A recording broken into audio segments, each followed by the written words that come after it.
Hello and welcome to the Uraine Ordonez 5 Diamond Group podcast. And today we are reporting live from one of our properties and our special episode of Zillow. What happened to their iBuying service? However you want to label that one. That's a great question because I'm sure a lot of people are going to be concerned about What the next step is. What the next step is. Yeah. Should we have any concern? Right. So just a short recap. In case you haven't heard the news, if you listen to real estate or you're interested in selling on October 18th, which, by the way, on the promo we said 14th, October 18th Zillow announced that they were pausing any purchases through the end of 2021 on any of their Zillow offers feature. Now, that is what we call an iBuying service. They have loads of money to be able to spend on homes. And then what they intend to do is after they buy it from you, if you sold it to them, they would then sell it for a profit. And for a couple of years, we've been watching that service grow with interest and concern. But, they had their small little pool that they were working on, and there was some demand for that. As of last Tuesday, that announcement changed from 2021 to, we're just shutting the whole thing down over the next couple of quarters, as they say. And the goal with them was to reduce their staff by how much? Quite significantly. They were going to do a 25% staff cut across the board. And their quote was that they are going to be focusing on their core services, which their original goal altogether was automating the real estate transaction. So there's quite a bit of information that's in there. We're going to unpack a bit of it for you here today to kind of put it in perspective and help, kind of see where things are headed. So to start with, the first kind of elephant in the room is this an indicator of some sort of crash? Why did they stop in the first place? And I think that's going to be the biggest concern, right? It's first of all, let's backtrack, right? They became a brokerage. Yes. Along this entire adventure, Part of their adventure was to become a brokerage, facilitate everything. A lot of people were worried, especially other fellow agents were worried about what that meant for our industry, our business. Are they trying to eliminate the real estate agent? Yeah, because they had been pro agent for a long time. They had helped other agents succeed, but then all of a sudden they became a brokerage, and they were kind of excluding and changed, and they actually even changed their best of Zillow program. So they changed a lot of their model over the last couple of years, including to the iBuying. They went head on that because they used to outsource that to other agents, and now all of a sudden they kind of excluded that, became their own brokerage, and we're trying to facilitate that process. They did become a brokerage, and they have accessed, basically, if they were to campaign, if you were to put it in those terms, people who are pro Zillow within various MLSs so that they can get people on the board in order to open up the gates of the MLS. So that's been a strategy behind the scenes. Most people aren't aware of that stuff. And even if you are inside of some sort of MLS across the United States, if you pay any attention to the board or any of those strategies, that has been an ongoing effort over the years. One of the reasons for concern over realtors.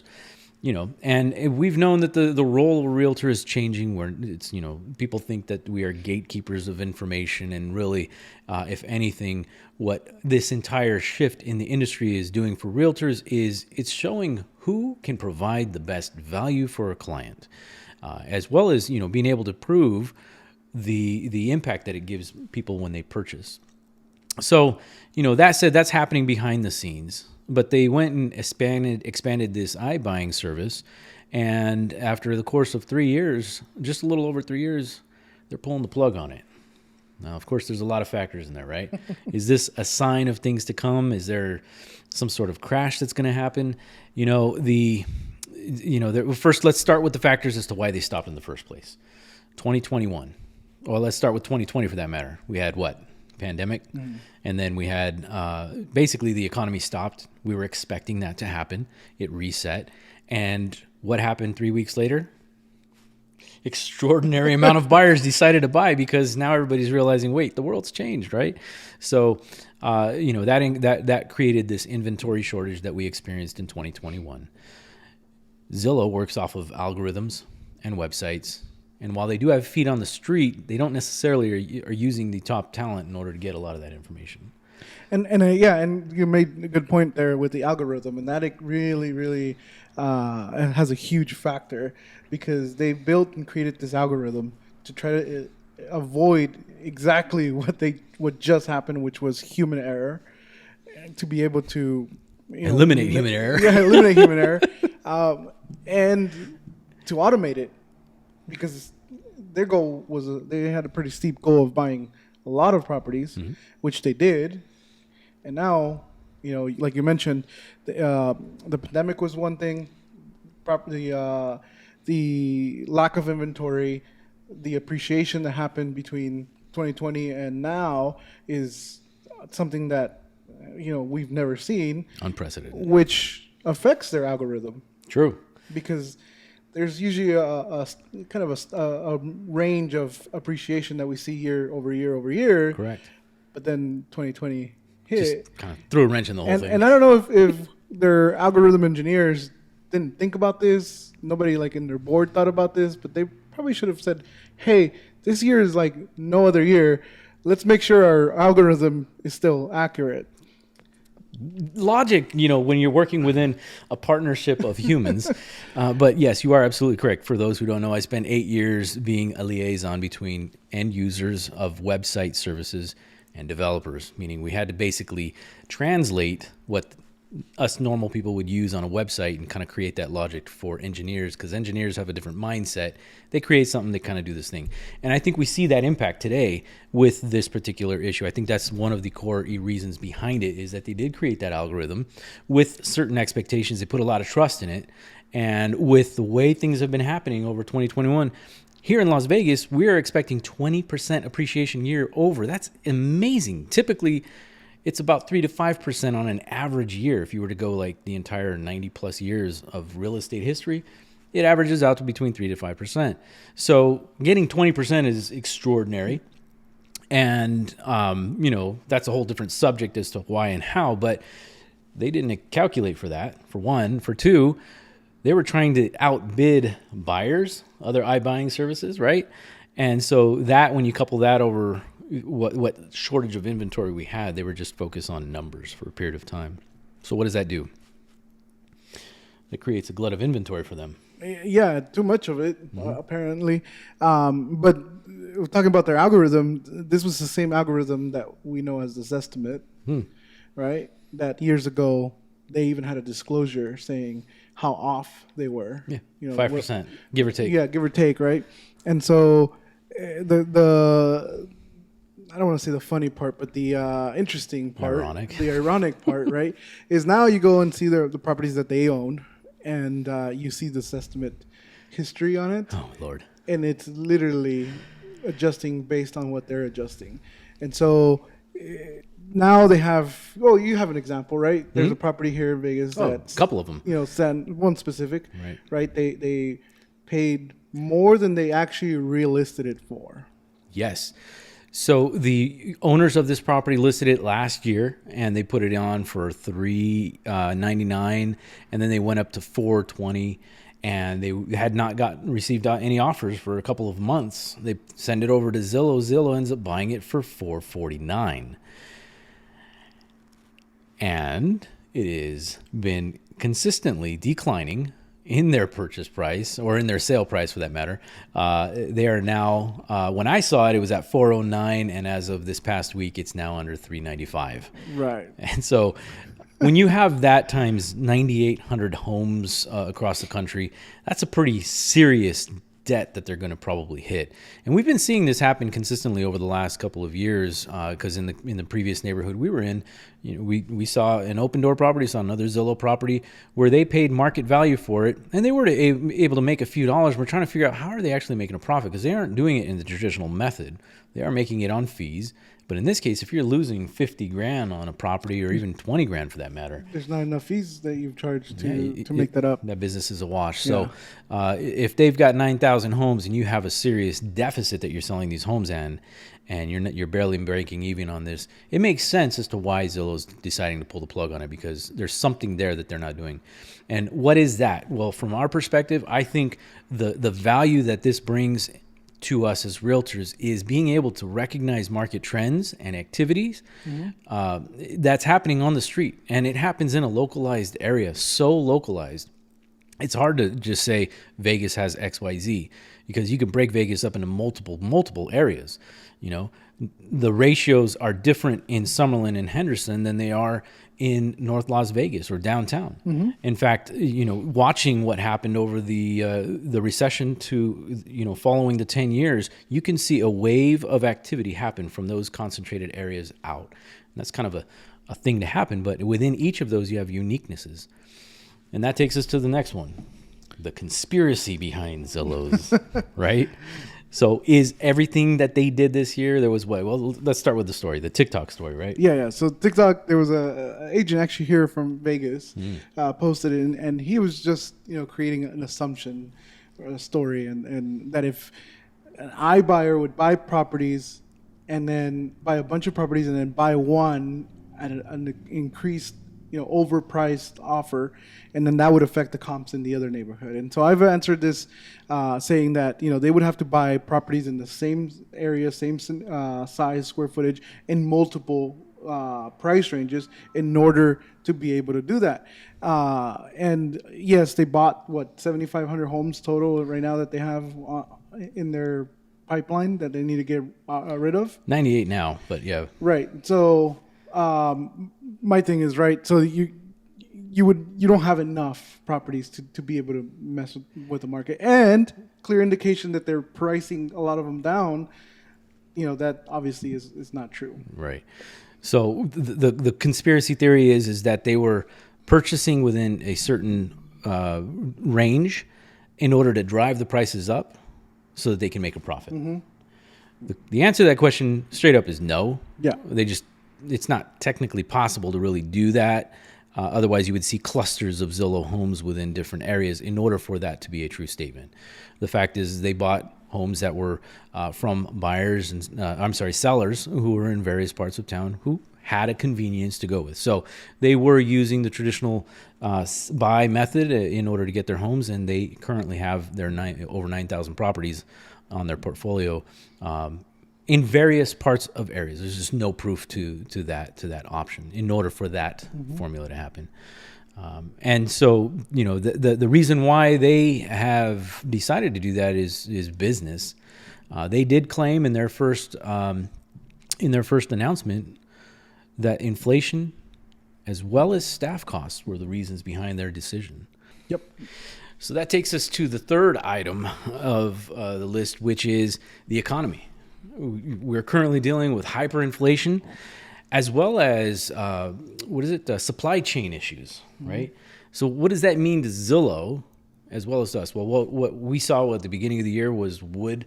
The cost of wood and lumber spiked from what was $300 a yard to $1,600 at its peak. Crazy. Well, you know, it's gotten back down. It hasn't gone to normal in that sense, but there's still that portion of it. And that's kind of a simple example of what is happening across the board from, 60 shipping container ships sitting off of the coast of California and Houston, Texas, just to deliver goods. Well, let's not even mention labor shortage, because there's so many people that are not wanting to go back to work, right, or not going back to work unless they get a certain dollar amount. Right. And so if you're a big corporation, you're trying to deliver high numbers, but you don't have the staff to be able to deliver that. Right. It doesn't matter even if there wasn't this hyperinflation, you don't have the labor. You still also have the labor shortage, and so that translates to them because Zillow would be reliant not just on local handyman, but painters, painters, as well as cleaners and all the other staff that goes in between all of that, if they are employing or even outsourcing some of those services, whether it's them directly or the services they provide, the products that they need, they may not have it. Prices go up. It affects their bottom line. So you couple all of those things with them, it makes sense as to why they're pulling the plug on it. And, at this moment, and I think everything has to basically fall back to the pandemic as to why they've decided to pull back, because they got pinched in the butt on that one, basically. Yep. So what does that do as far as our housing inventory? Because that's the real question. People were expecting foreclosures. They're like, all these people that are not paying their mortgage, that are in forbearance, we're going to see foreclosure. The economy is going to crash. Okay, that didn't happen, right? Yeah. And that's not going to happen. Right. But now we have Zillow with 7,500 homes. 9,000 homes, right? That need a dump. So is that going to create a new, yeah. What is this? 2009, 2010? Are we going back to 2009? Flashback. Come on.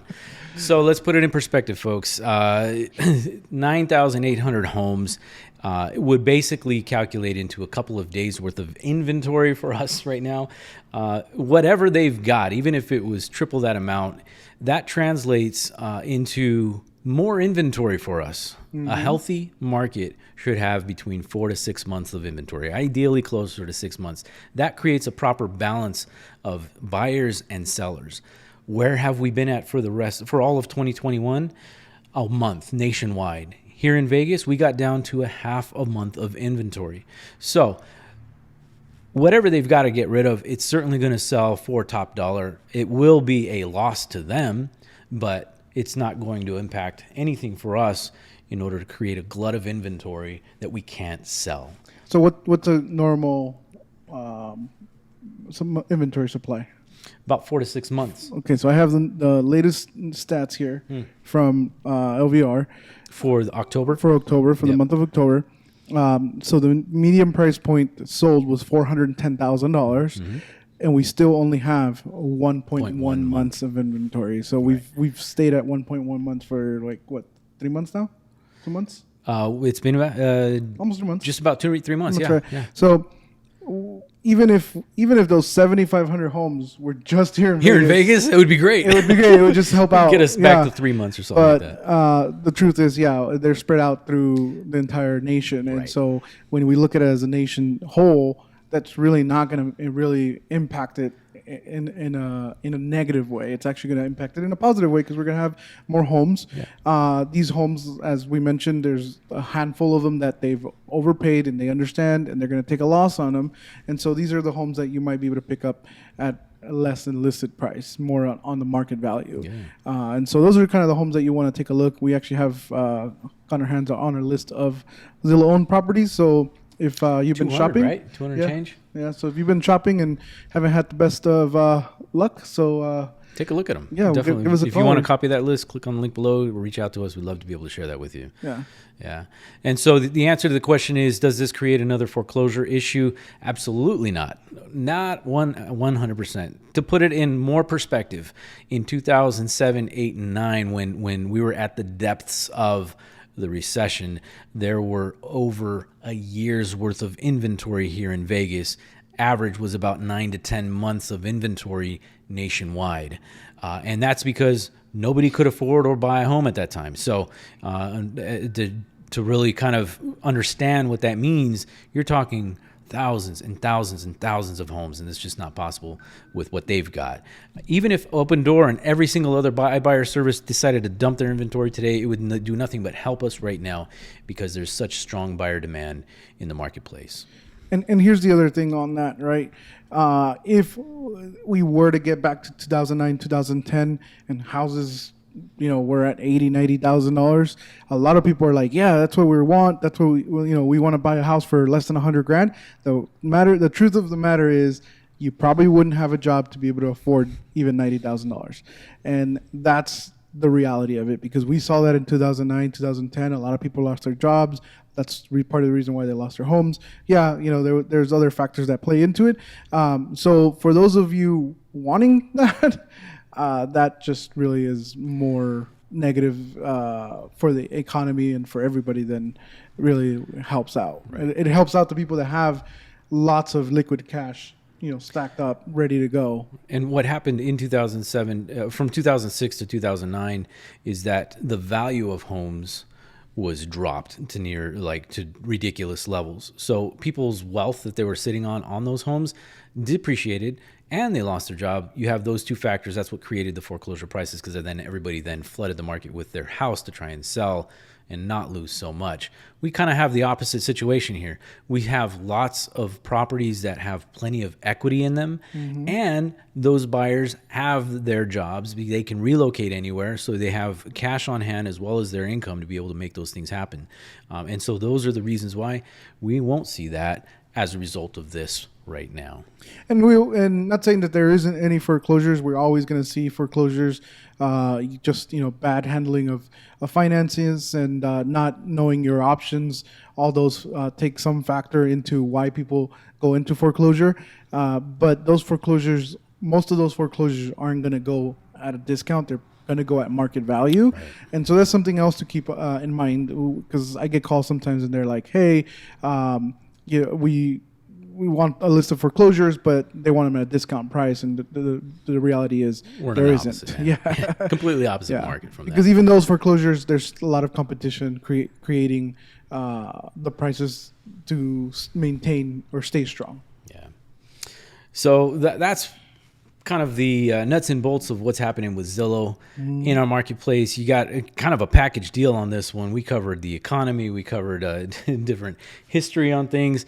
But it really requires that full overview perspective. If you really wanted to narrow in and create conspiracies, that's your choice. But the truth is that it's a business decision they made. We have still strong buyer demand. We expect 5 more years of appreciation. And if anything, technology is affecting real estate now for the very first time. And that will be the topic of our next episode on the Uraine Ordonez 5 Diamond Group podcast. We'll see you next time. Click. Subscribe. Get notified. Email us. Everything.